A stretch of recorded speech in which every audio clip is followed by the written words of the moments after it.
વિદ્યાર્થી મિત્રો, હું તૃષિત સર, સારસ્વત સ્કૂલ રાતા વાપી, વિષય કેમેસ્ટ્રી વિશે ચર્ચા કરીશું. મિત્રો આજે આપણે ધોરણ 11 સાયન્સ ગુજરાતી માધ્યમમાં લેસન નંબર 2ના MCQ પાર્ટ 1 વિશેની ચર્ચા કરવાની છે. મિત્રો, સૌપ્રથમ પહેલો પ્રશ્ન છે, નીચેનામાંથી અવપરમાણુ કણો કયા છે? અવપરમાણુ કણો એટલે શું? તો દોસ્તો આપણે જાણીએ છીએ, અને આપણે શું કહીએ, ઇંગ્લિશમાં શું બોલાય એને? પેન, PEN, બરાબર. P for proton, E for electron, N for neutron. એના પરથી શબ્દ આવ્યો પેન. PEN, પ્રોટોન, ઇલેક્ટ્રોન અને ન્યુટ્રોન, આ ત્રણ પરમાણુના બંધારણમાં રહેલા હોય છે, માટે આ ત્રણને અવપરમાણુ કણો કહે છે.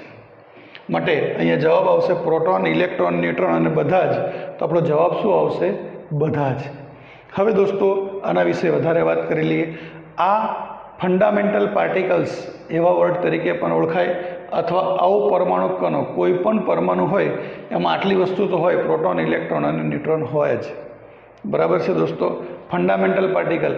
આ ઉપરાંત આની અંદર બીજા 35 જેટલા અન્ય પરમાણુ આવેલા હોય છે, અન્ય કણો આવેલા હોય છે, જેને આપણે અવગણના કરીએ છીએ, જેમ કે મેસોન, ફોટોન, બરાબર, પોઝિટ્રોન, ન્યુટ્રિનો, આવા ગ્રેવિટ્રોન, આવા ઘણા બધા કણો બીજા આવેલા હોય છે, જેની આપણે ગણતરીમાં લેતા નથી.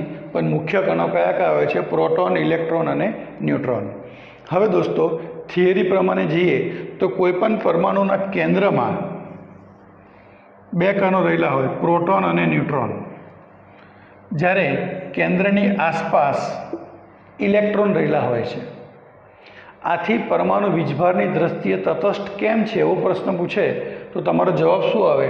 પ્રોટોન ધન વીજભારિત છે, ઇલેક્ટ્રોન ઋણ વીજભારિત છે, અને ન્યુટ્રોન કેવો છે દોસ્તો? તટસ્થ છે. કેન્દ્રની અંદર પ્રોટોન અને ન્યુટ્રોન રહેલા હોય છે, એટલે કેન્દ્ર જ્યારે બતાવતા હોય તો પ્લસ ચિહ્ન આવે. કેન્દ્રની અંદર પ્લસ ચિહ્ન કેમ આવે? પ્રોટોનનો ધન વીજભાર, ન્યુટ્રોન વીજભાર રહિત, એટલે કેન્દ્ર ધન વીજભારિત હોય. અને તેની આસપાસ ઇલેક્ટ્રોન રહેલા હોય છે, ઇલેક્ટ્રોન ઋણ વીજભારિત હોય છે, માટે અહીંયા માઇનસ સિમ્બોલ મૂકવામાં આવે છે. ઓકે ફ્રેન્ડ્સ, તો હંમેશા ધન અને ઋણ વીજભારને શું હોય છે? એકબીજા માટે આકર્ષણ હોય છે, બરાબર. અને બીજું, તટસ્થ પરમાણુમાં જેટલા પ્રોટોન હોય તેટલા જ ઇલેક્ટ્રોન હોય છે. આથી પરમાણુ વીજભારની દ્રષ્ટિએ કેવા હોય છે દોસ્તો? તટસ્થ હોય છે. ત્યાર પછી તમને એવો પણ પ્રશ્ન પૂછાય કે આ કણોની શોધ કયા કયા વૈજ્ઞાનિકે કરી? કે પ્રોટોનની શોધ કોને કરી? તો ગોલ્ડસ્ટીન નામના વૈજ્ઞાનિકે કરી. ઇલેક્ટ્રોનની શોધ જે થોમ્સન નામના વૈજ્ઞાનિકે કરી. અને ન્યુટ્રોનની શોધ કોને કરી? તો ચેડવિક નામના વૈજ્ઞાનિકે એની શોધ કરી હતી. તો આવા અન્ય MCQ આ થિયરીના ટોપિકમાંથી તમને પૂછાઈ શકે. તો આપણો પહેલો પ્રશ્નની સાથે આ એક બેઝિક ચર્ચા પણ આપણે અહીંયા શું કરીએ છીએ દોસ્તો? પૂર્ણ કરીએ છીએ. હવે આપણે બીજા MCQ તરફ આગળ વધીશું. વિદ્યાર્થી મિત્રો, હવે આપણે બીજા નંબરના MCQની ચર્ચા કરીએ. પ્રશ્ન છે, રુથરફોર્ડના આલ્ફા કણ પ્રકીર્ણન પરથી નીચેનામાંથી કયું નિષ્કર્ષણ જોવા મળતું નથી? રુથરફોર્ડે જે મુલિકન અને રુથરફોર્ડ નામના વૈજ્ઞાનિકે જે આલ્ફા કણ પ્રકીર્ણનનો પ્રયોગ કર્યો હતો, તેમાંથી જે પ્રયોગનું નિષ્કર્ષણ મળ્યું તેમાંથી કયું આની અંદરથી સ્ટેટમેન્ટ જોવા મળતું નથી? પહેલું છે, મોટાભાગની જગ્યા પરમાણુમાં ખાલી હોય છે. બીજું, પરમાણુ ત્રિજ્યા 10⁻10 મીટર અને ન્યુક્લિયસની ત્રિજ્યા 10⁻−15 મીટર જેટલી છે. ત્રીજું, ઇલેક્ટ્રોન કેન્દ્રની આસપાસ વર્તુળાકાર માર્ગે ભ્રમણ કરે છે, જેને કક્ષા કહે છે. અને છેલ્લું, ઇલેક્ટ્રોન અને ન્યુક્લિયસ એકબીજા સાથે કુલંબિક આકર્ષણ બળથી આકર્ષાયેલા હોય છે. તો દોસ્તો, આ ચારની અંદરથી તમને કયું વિધાન ખોટું લાગે છે કે જે આલ્ફા કણ પ્રકીર્ણન પરથી જોવા મળતું નથી? તો તમે થિયરી ટેક્સ્ટબુકની અંદર દોસ્તો વાંચી હશે, થિયરીનો વિડીયો પણ તમે જોયો હશે. તેની અંદર સ્પષ્ટ લખેલું છે કે તેની અંદરથી કયા કયા નિષ્કર્ષણ મળે છે. તો મોટાભાગની જગ્યા ખાલી હોય છે, એટલે કેન્દ્ર જે હોય છે ખૂબ નાનું, અને ઇલેક્ટ્રોન તેની આસપાસ રહેલો હોય છે. બાકીનો વચ્ચેનો ભાગ કેવો હોય છે? ખાલી હોય છે. પરમાણુ ત્રિજ્યા 10⁻10 મીટર અને ન્યુક્લિયસની ત્રિજ્યા 10⁻15 મીટર હોય છે. એ વાત પણ આલ્ફા કણ પ્રકીર્ણન પરથી જોવા મળે છે. અને ઇલેક્ટ્રોન અને ન્યુક્લિયસ એકબીજા સાથે કુલંબિક આકર્ષણ બળથી આકર્ષાયેલા હોય છે, આ વાત પણ જોવા મળે છે. પણ ઇલેક્ટ્રોન કેન્દ્રની આસપાસ વર્તુળાકાર માર્ગે ભ્રમણ કરે છે, જેને કક્ષા કહે છે. આ વાત રુથરફોર્ડના આલ્ફા કણ પ્રકીર્ણન પરથી જોવા મળતી નથી. તો દોસ્તો, આ સી વિભાગ છે એ શેમાંથી જોવા મળે છે? તો નીલ બોહર નામના વૈજ્ઞાનિકે જે હાઇડ્રોજન પરમાણુ માટે ઇલેક્ટ્રોનની ગોઠવણીનો પ્રયોગ કર્યો હતો, તેની અંદર આ વસ્તુ જોવા મળે છે કે ઇલેક્ટ્રોન કેન્દ્રની આસપાસ વર્તુળાકાર માર્ગે ભ્રમણ કરે છે, જેને કક્ષા કહે છે. આ સ્ટેટમેન્ટ નીલ બોહરની થિયરીનું છે. એટલે અહીંયા આલ્ફા કણ પ્રકીર્ણન પરથી કઈ માહિતી મળતી નથી. તો ઇલેક્ટ્રોન કેન્દ્રની આસપાસ વર્તુળાકાર માર્ગે ભ્રમણ કરે છે તે માહિતી મળતી નથી. આ માહિતી કોણ આપે છે એવો MCQ પૂછ્યો હોય તો શું જવાબ આવે?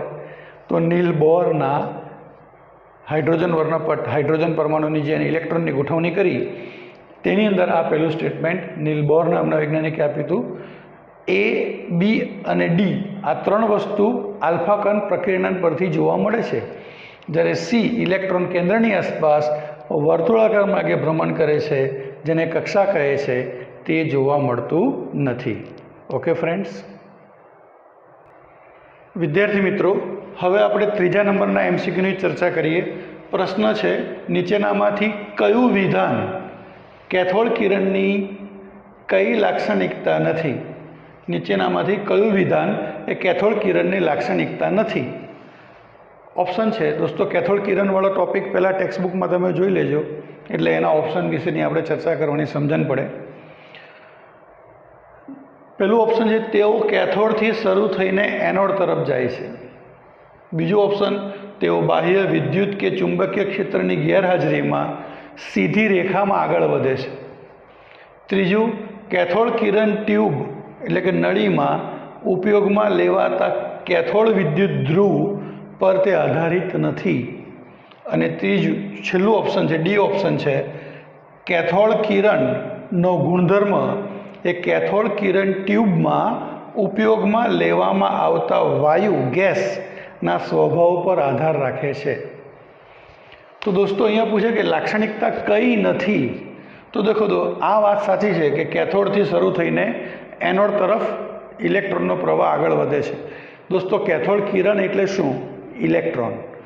પહેલાં જ્યારે ઇલેક્ટ્રોનની શોધ નથી થઈ ત્યારે ઇલેક્ટ્રોનને કેથોડ કિરણ તરીકે પણ ઓળખવામાં આવતા હતા. તો એ ક્યાંથી ક્યાં વહે? કેથોડથી એનોડ તરફ આગળ વધે. એટલે આ વાત લાક્ષણિકતા છે. બીજું, તેઓ બાહ્ય વિદ્યુત કે ચુંબકીય ક્ષેત્રની ગેરહાજરીમાં સીધી રેખામાં આગળ વધે છે. એ વાત પણ સાચી છે કે તેઓ સીધી રેખામાં આગળ વધતા હોય છે. નંબર 3, કેથોડ કિરણ ટ્યુબ નળીમાં ઉપયોગમાં લેવાતા કેથોડ વિદ્યુત ધ્રુવ પર તે આધારિત નથી. આ વાત પણ સાચી છે. તો કઈ લાક્ષણિકતા નથી? તો કેથોડ કિરણનો ગુણધર્મ એ કેથોડ કિરણ ટ્યુબમાં ઉપયોગમાં લેવામાં આવતા વાયુ ગેસના સ્વભાવ પર આધાર રાખે છે. બરાબર. આ લાક્ષણિકતા તેઓની નથી. બરાબર. તો તમે થિયરીનો ટોપિક જ્યારે જોશો દોસ્તો, ત્યારે તમને આ ખ્યાલ આવશે. આમાં ઓપ્શન કયો આવશે? આપણું ડી ઓપ્શન આવશે. Okay friends. વિદ્યાર્થી મિત્રો, હવે આપણે ચોથા નંબરના MCQ તરફ આગળ વધીએ. નીચેનામાંથી કયું વિધાન ઇલેક્ટ્રોન માટે સાચું નથી? શબ્દ છે ઇલેક્ટ્રોન માટે સાચું નથી. તે ઋણ વીજભારિત કણ છે. ચાલો, ઇલેક્ટ્રોનનો વીજભાર કયો દોસ્તો? ઋણ વીજભાર, એ આપણે જાણીએ છીએ, એટલે સાચું છે. ઇલેક્ટ્રોનનું દળ એ ન્યૂટ્રોનના દળ જેટલું હોય છે. વિચારો, ઇલેક્ટ્રોન અને ન્યૂટ્રોનના દળ સરખા હોય? ના. એકચ્યુઅલમાં પ્રોટોન અને ન્યૂટ્રોનનું દળ સરખું હોય. તે દરેક પરમાણુમાં હોય છે. દરેક પરમાણુની અંદર ઇલેક્ટ્રોન હોય ને હોય જ. અને તેને કેથોડ કિરણ પણ કહેવામાં આવે છે. તો ઇલેક્ટ્રોનને કેથોડ કિરણ પણ કહે છે દોસ્તો. વાત સાચી કે ખોટી? સાચી વાત. તો અહીંયા કયું વિધાન સાચું નથી એવું પ્રશ્ન પૂછે તો જવાબ શું આવે? ઇલેક્ટ્રોનનું દળ એ ન્યૂટ્રોનના દળ જેટલું હોય છે. જવાબ આવશે આપણો બી. Okay friends. હવે આ પ્રશ્નમાં આપણે ફેરફાર કરીએ. નીચેનામાંથી કયું વિધાન ઇલેક્ટ્રોનની જગ્યાએ આપણે શબ્દ વાપરી કાઢીએ? પ્રોટોન. પ્રોટોન માટે સાચું નથી, તો તે ઋણ વીજભારની જગ્યાએ આપણે કરી નાખીએ તે ધન વીજભારી છે. પ્રોટોનનું દળ એ ન્યુટ્રોનના દળ જેટલું જ હોય છે, તે દરેક પરમાણુમાં હોય છે અને તેને કેથોડ કિરણ કહે છે. ચલો, આ પ્રશ્ન નંબર આપણો 5મો થઈ ગયો. એક જ પ્રશ્નને આપણે બીજા સ્વરૂપમાં લઈ લીધો. તો ચલો દોસ્તો, પ્રોટોન કેવો હોય દોસ્તો? બોલો. તો તે ધન વીજભારિત હોય. બરાબર. પ્રોટોનનું દળ એ ન્યુટ્રોનના દળ જેટલું જ હોય છે, તે દરેક પરમાણુની અંદર હોય જ છે અને તેને કેથોડ કિરણ કહે છે. તો આ જવાબ એનો ખોટો આવ્યો, એટલે જવાબ સાચો શું આવશે? તમારો ડી. તો પ્રશ્ન જો પ્રોટોનના સંદર્ભમાં પૂછ્યો તો આપણો જવાબ શું થઈ જાય? ડી, કે તેને કેથોડ કિરણ પણ કહે છે. એ વાત ખોટી. કેથોડ કિરણ ફક્ત ઇલેક્ટ્રોનને કહે છે. ઓકે, હવે દોસ્તો અહીંયા તમને પ્રોટોનની જગ્યાએ ન્યુટ્રોન શબ્દ વાપરી દે. ઓપ્શન પહેલું, તે ધન વીજભારિત છે. પ્રોટોનનું દળ એ ન્યુટ્રોનનું દળ જેટલું જ હોય છે, તે દરેક પરમાણુમાં હોય છે. અને અહીંયા એવું કરી નાખે બી અને સી બંને.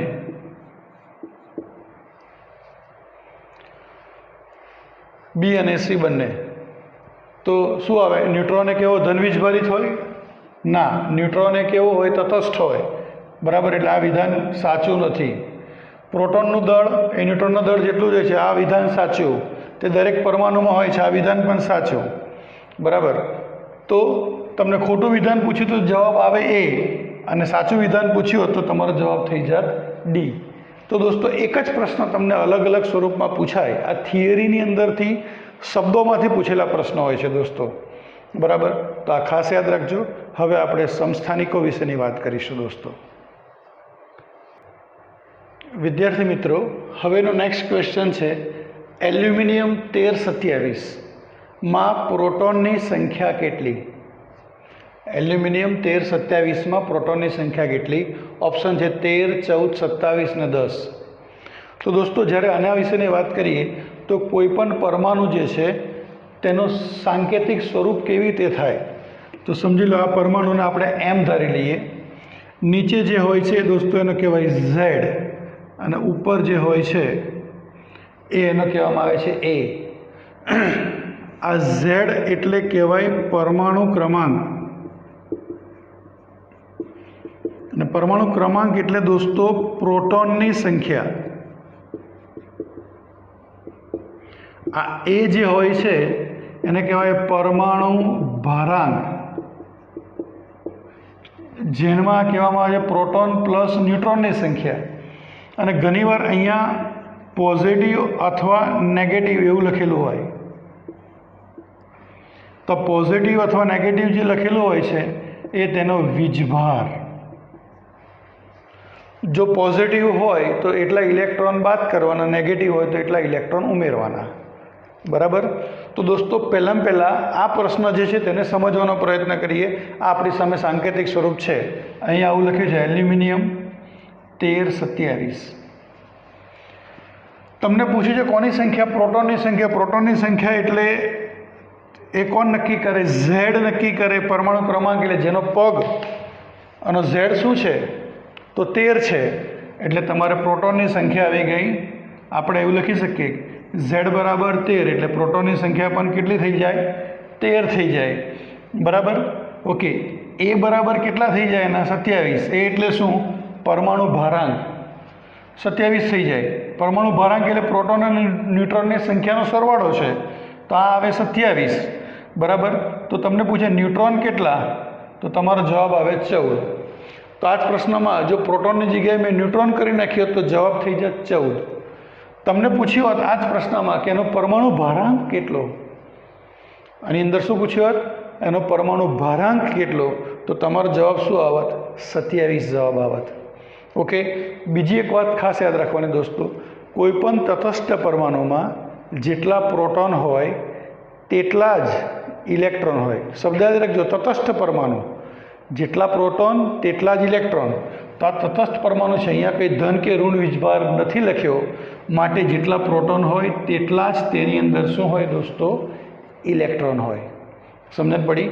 ઓકે, તો આ એક જ પ્રશ્ન અલગ અલગ સ્વરૂપમાં. પ્રોટોનની સંખ્યા તો કે 13, ન્યુટ્રોનની સંખ્યા તો કે 14, 27 શું છે દોસ્તો? એ પરમાણુ ભારાંક છે. એટલે પ્રોટોન અને ન્યુટ્રોનની સંખ્યાનો સરવાળો છે. હવે આ જ પ્રશ્નમાં ધારો કે મેં આમ +3 કરી નાખ્યું હોત અને પૂછ્યું હોત પ્રોટોનની સંખ્યા કેટલી, તો પ્રોટોનની સંખ્યા તો 13 જ રહત દોસ્તો. આ ઝેડ જે છે એ તેની પ્રોટોનની સંખ્યા કહેવાય, બરાબર. પરમાણુ ભારાંક 27 જ રહત, એટલે ન્યુટ્રોનની સંખ્યા 14 જ આવત. પણ જો તમને આમાં ઇલેક્ટ્રોનની સંખ્યા પૂછી હોત, કોની સંખ્યા? ઇલેક્ટ્રોનની સંખ્યા, તો મેં કીધું તે પ્રમાણે જો ઉપર ધન વીજભાર હોય તો પ્રોટોનની જે સંખ્યા હોય તેમાંથી ઇલેક્ટ્રોન બાદ કરવાના. તો અહીંયા ઇલેક્ટ્રોનની સંખ્યા કેટલી થાત? 10. કેમ? પ્રોટોનની સંખ્યા કેટલી છે? 13. ધન વીજભાર છે એટલે 13 - 3 કરવાના, એટલે ઇલેક્ટ્રોનની સંખ્યા કેટલી થઈ ગઈ? 10. જો ઋણ વીજભાર હોત તો જેટલો ઋણ વીજભાર હોય તેટલો મારે ઉમેરવો પડત. સમજણ પડી? તો આ એક જ પ્રશ્ન અલગ અલગ ફોર્મેટની અંદર પૂછાય. તો જો તમને એમ પૂછે કે Al 13 27માં પ્રોટોનની જગ્યાએ શું પૂછે તમને? ઇલેક્ટ્રોનની સંખ્યા, તો તમારો જવાબ શું થઈ જાય? 10 થઈ જાય. બરાબર ફ્રેન્ડ્સ? ઓકે વિદ્યાર્થી મિત્રો, હવે આગળનો પ્રશ્ન જોઈએ. ફોસ્ફરસ 15 31 -3માં પ્રોટોનની સંખ્યા કેટલી? બરાબર. એક જ પ્રશ્ન અલગ અલગ સ્વરૂપમાં આપણે જોઈશું. પહેલાં પ્રોટોનની સંખ્યા પૂછી છે, એટલે પહેલાં જે આપણને સાંકેતિક સ્વરૂપ આપ્યું છે અહીંયા લખી દો. પ્રોટોન 15 31 -3. આ જે છે એ તમારો ઝેડ કહેવાય, જે પ્રોટોનની સંખ્યા કહેવાય. એટલે ઝેડ બરાબર કેટલા? 15. પ્રોટોનની સંખ્યા પણ કેટલા થાય? 15 થાય. બરાબર. આ ઉપર જે છે એ કહેવાય. એ એટલે શું કહેવાય? પરમાણુ ભારાંક, જેને કહેવાય પ્રોટોન અને ન્યુટ્રોનનો સરવાળો. માટે અહીંયા એ બરાબર તમારા છે 31, P + n બરાબર 31. માટે ન્યુટ્રોનની સંખ્યા થઈ ગઈ તમારી કેટલી? 16 થઈ ગઈ. હવે તમને ઇલેક્ટ્રોનની સંખ્યા પૂછી હોય તો ઇલેક્ટ્રોનની સંખ્યા બરાબર શું? તો આ તમારા પ્રોટોનની સંખ્યા કેટલી આવી? 15. અહીંયા ઋણ વીજભાર હોય તેટલા ઇલેક્ટ્રોન એમાં ઉમેરવાના. 15 + 3 એટલે ઇલેક્ટ્રોનની સંખ્યા કેટલી થઈ ગઈ? આમાં 18. અને પરમાણુ ભારાંક પૂછ્યો હોય તો 31. સમજણ પડી? આગળ આપણે +3 ચાર્જ સમજાતા, હવે -3 ચાર્જ વિશેની વાત કરી. તો આમાં પહેલો જવાબ શું આવે? પ્રોટોનની સંખ્યા કેટલી થઈ ગઈ દોસ્તો? 15. ન્યુટ્રોનની સંખ્યા પૂછે તો ગણતરી કરીને આપણે શીખી ગયા 16. ઇલેક્ટ્રોનની સંખ્યા, તો જેટલી પ્રોટોનની સંખ્યા હોય એમાં ઋણ વીજભાર હોય તો ઉમેરવાના, ધન વીજભાર હોય તો બાદ કરવાના. તો અહીંયા 15 હતા, ઋણ વીજભાર કેટલા હતા? -3, એટલે 3 ઉમેર્યા. જો -2 હોત તો 2 ઉમેરત, -1 હોત તો 1 ઉમેરત. સમજણ પડી? ઓકે. અને એ એટલે શું છે? પરમાણુ ભારાંક. તો પૂછે આમાં પરમાણુ ભારાંક કેટલો? તો તમારો જવાબ શું આવે? 31. તો એક જ પ્રશ્ન દોસ્તો અલગ અલગ સ્વરૂપમાં તમને પૂછાય. આવા MCQ સીધા પૂછતા હોઈશ તમને. વિદ્યાર્થી મિત્રો, હવે આપણે 9મા નંબરના MCQની ચર્ચા કરીએ. પ્રશ્ન છે નીચેનામાંથી કઈ જોડ સમસ્થાનિકની નથી? દોસ્તો સમસ્થાનિક એટલે શું? તો સમસ્થાનિક એ એવા પ્રકારના પરમાણુઓની જોડ હોય છે કે જેમાં પ્રોટોનની સંખ્યા સરખી હોય પણ ન્યુટ્રોનની સંખ્યા અલગ અલગ હોય. એને શું કહેવામાં આવે છે? એકબીજાના સમસ્થાનિક. કોની સંખ્યા સરખી હોય? પ્રોટોનની સંખ્યા સરખી હોય પરંતુ ન્યુટ્રોનની સંખ્યા કેવી હોય? અલગ અલગ હોય. એને કહેવામાં આવે છે એકબીજાના સમસ્થાનિક. તો દોસ્તો મેં તમને હમણાં આગળના જ MCQમાં શીખવાડ્યું હતું કે કોઈપણ પરમાણુનું સાંકેતિક સ્વરૂપ આ રીતે થતું હોય. MZA અહીંયા કાં તો પોઝિટિવ ઓર નેગેટિવ અથવા અહીંયા કશું ના લખતા હોય. કાં તો ધન વીજભારિત હોય, કાં તો ઋણ વીજભારિત હોય, કાં તો તટસ્થ હોય. દોસ્તો આ જે છે ઝેડ એ શું બતાવે છે? પ્રોટોનની સંખ્યા. ઝેડ શું બતાવે છે દોસ્તો? કોની સંખ્યા બતાવે છે? પ્રોટોનની સંખ્યા. તો જેમાં ઝેડ સરખા હોય તેને શું કહી શકીએ આપણે? સીધા જ સમસ્થાનિક. બરાબર. એટલે તમારે આવા ઓપ્શનમાં શું જોવાના? દરેકના પગ જોવાના. તો ચલો આનો પગ જુઓ, 6 6 સરખા છે કે અલગ અલગ? સરખા છે। આનો પગ જો 17 17 કેવા છે? સરખા। આનો પગ જો 6 7 અલગ છે માટે એ સમસ્થાનિક નથી। આનો પગ જો 1 1 સરખા છે માટે એ શું કહેવાય? સમસ્થાનિક કહેવાય। અહીંયા આપણે એક્સની જગ્યાએ વાય કરી નાખીએ દોસ્તો, બરાબર। પણ એના બંનેના પગ કેવા છે? સરખા। પગ એટલે શું? પ્રોટોનની સંખ્યા। પ્રોટોનની સંખ્યા બધામાં સરખી છે, ખાલી આ સીની અંદર આ અલગ અલગ છે માટે એને સમસ્થાનિક કહેવામાં આવતા નથી। સમજણ પડી ફ્રેન્ડ્સ? ઓકે વિદ્યાર્થી મિત્રો, હવે દોસ્તો આઇસોટોન, આઇસોટોપ અને આઇસોબારને આધારિતનો આ છેલ્લો પ્રશ્ન જોઈએ। એક જ પ્રશ્નમાં આપણે અલગ અલગ ચર્ચા કરીશું, બરાબર। નીચેનામાંથી કઈ જોડ આઇસોટોનની છે? શબ્દ યાદ રાખજો દોસ્તો, 3 પ્રકારના તમને આ જોડ જોવા મળે। એક હોય છે સમસ્થાનિક, કે જેમાં પ્રોટોન સરખા હોય, ન્યુટ્રોન અલગ અલગ હોય।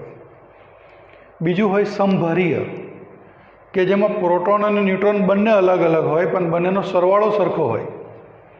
અને ત્રીજું હોય છે આઇસોટોન, કે જેમાં પ્રોટોન અલગ અલગ હોય પણ ન્યુટ્રોનની સંખ્યા સરખી હોય। આ લખી રાખજો દોસ્તો મારા શબ્દો। સમસ્થાનિક કેવી રીતે યાદ રાખવાના? પ્રોટોન સરખા, ન્યુટ્રોન અલગ અલગ, લખી કાઢજો। હા, સમભારીય કેવી રીતે? પ્રોટોન અને ન્યુટ્રોન બંને અલગ અલગ પણ બંનેનો સરવાળો કરીએ તો સરખો આવે।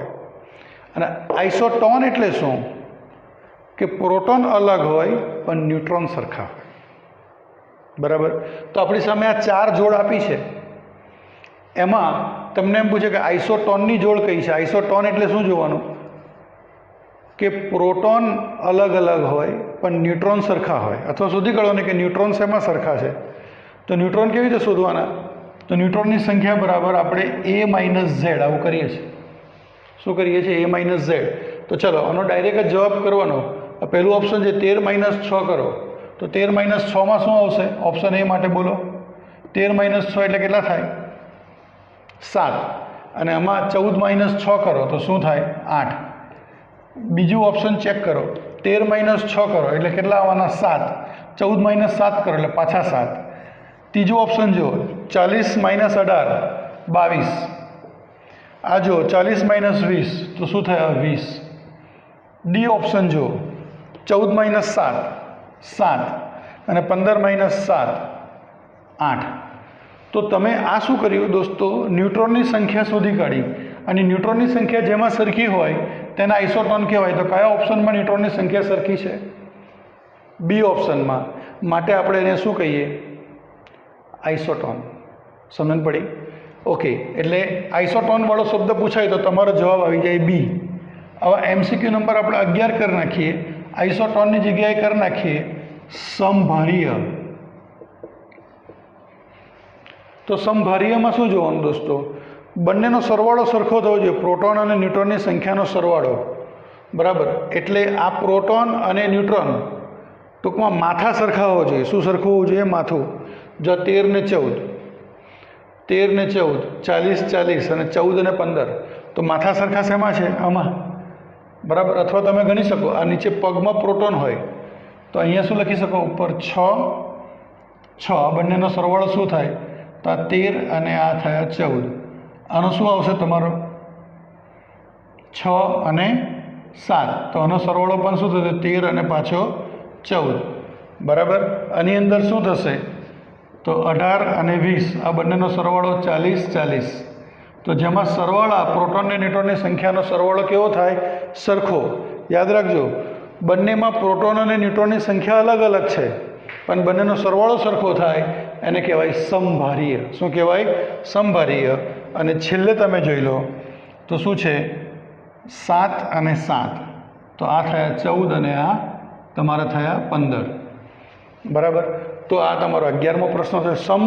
સમભારીય પૂછ્યો હોય તો તમારો જવાબ શું આવે? સી આવે। અને એક 12મો પ્રશ્ન કરી નાખીએ, આમાં એડ કરી નાખીએ સમસ્થાનિક। સમસ્થાનિકની જોડ કઈ છે એવું પૂછે તો સમસ્થાનિકમાં મેં તમને આગળ પણ સમજાઈ ગયો હતો, તમારે શું ચેક કરવાનું? પ્રોટોનની સંખ્યા સરખી લે, જેના પગ સરખા હોય। આ 6 6 આ સરખા છે એટલે આ સમસ્થાનિક કહેવાય। આ 6 7 ના કહેવાય। આ 18 20 આ ના કહેવાય। આ 7 7 કહેવાય. એટલે સમસ્થાનિકની જોડ પૂછે તો 2 જવાબ આવે, એ અને ડી. બરાબર. આઇસોટોન પૂછે તો જવાબ આવે બી, અને સમભારીય પૂછે તો જવાબ આવે સી. તો દોસ્તો એક જ પ્રશ્ન તમને અલગ અલગ સ્વરૂપમાં પૂછાય. બરાબર. આ લેસનનું શરૂઆત છે, અને શરૂઆતની અંદર તમને દોસ્તો આ રીતના પ્રશ્નો પૂછે છે. બરાબર. અત્યારે જે છેલ્લા 4-5 પ્રશ્નો જોયા આપણે, એ ખાસ તમને નીટ JEEમાં પૂછાતા હોય છે. આગળના જે શબ્દોવાળા જે પ્રશ્નો જોયા કે જે તમને ટેક્સ્ટબુકની અંદર લાઇનની અંદરથી ક્વેશ્ચન પૂછતા હોય, એવું પણ તમને પૂછતા હોય છે. ફ્રેન્ડ્સ, આઈ હોપ કે તમને આ પાર્ટ 1માં સમજણ આવી ગઈ હશે. અને પછી આપણે આગળની વાત આપણે નીલ બોર અને તેના વિશેની વાત કરીશું. Okay friends, thank you very much.